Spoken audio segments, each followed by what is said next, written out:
Ba't ka dyan sa bato nagtatago? Wala pa naman ang mga huhuli sa'yo. Huwag mong gawing dahilan ang iyong kaso para makapagbakasyon pero may sweldo. Ilang linggo ka na bang awol sa Senado? Sigat yan lang gumawa ng iyong trabaho. Bumalik ka muna sana at magserbisyo. Pag may warrant of arrest na saka ka magtago.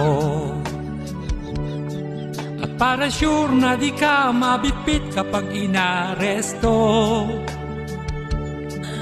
ibaon mo dyan sa bato ang iyong ulo.